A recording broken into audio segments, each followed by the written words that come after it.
మరో బ్రేకింగ్ చూస్తున్నాం. అవనిగడ్డ నియోజకవర్గం నుంచి జనసేన, టీడీపీ, బీజేపీ కూటమి అభ్యర్థిగా మాజీ ఉపసభాపతి మండలి బుద్దా ప్రసాద్ బరిలోకి దిగడం దాదాపు ఖాయమైపోయినట్లు తెలుస్తోంది.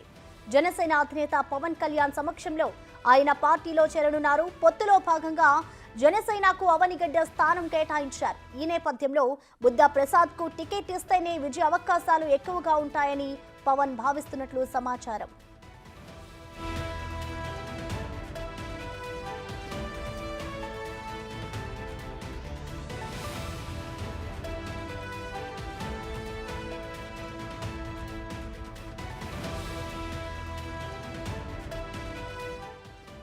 ఇదే అంశానికి సంబంధించిన మరింత సమాచారం మా ప్రతినిధి శివ అందిస్తారు. శివ, ప్రసన్న, మొత్తం మీద చూసుకుంటే ఆంధ్రప్రదేశ్ లో సార్వత్రిక ఎన్నికల సమయంలో రాజకీయ పరిణామాలు శరవేగంగా మారిపోతున్నాయి. ఉమ్మడి కృష్ణా జిల్లాకు సంబంధించి అవనగడ్డ రాజకీయాలు అయితే ఇప్పటికే శరవేగంగా మారిపోతున్న పరిస్థితి కనిపిస్తా ఉంది. ఇప్పటికే అవనగడ్డ నియోజకవర్గాన్ని జనసేనకి పొత్తులో భాగంగా కేటాయింపు చేశారు. అయితే అవనగడ్డ నియోజకవర్గానికి సంబంధించి ఇప్పటికే అనేకమైన పేర్లను ప్రపోజల్ చేసిన జనసేన ఎక్కడా కూడా అభ్యర్థికి సంబంధించి క్లారిటీ రాని పరిస్థితి కనిపిస్తాం. తాజాగా తెలుగుదేశం పార్టీ నేత మాజీ డిప్యూటీ శాసనసభ డిప్యూటీ స్పీకర్ మండలి బుద్ధప్రసాద్ మరికొద్ది సేపట్లోనే జనసేన అధినేత పవన్ కళ్యాణ్ సమక్షంలో చేరబోతా ఉన్నారు. టీడీపీ, జనసేన, బీజేపీ పొత్తులో భాగంగా అవనగడ్డ తరపు నుంచి ఆయన పోటీ చేస్తున్నట్టు కూడా తెలుస్తా ఉంది. గత కొన్ని రోజులుగా టీడీపీ టికెట్ జనసేన కేటాయించడంతో కూడా అక్కడ ఆయన ఆందోళన నిరసన కార్యక్రమాలు కూడా నిర్వహించారు. ఆయనకు మద్దతుగా చాలా మంది కూడా రాజీనామా చేసిన పరిస్థితి కనిపించింది. అయితే అవనగడ్డ సీటు ఇప్పటి వరకు పెండింగ్ లోనే పెట్టారు పవన్ కళ్యాణ్. తాజాగా ఈయన చేరికతో ఇవాళ రేపట్లో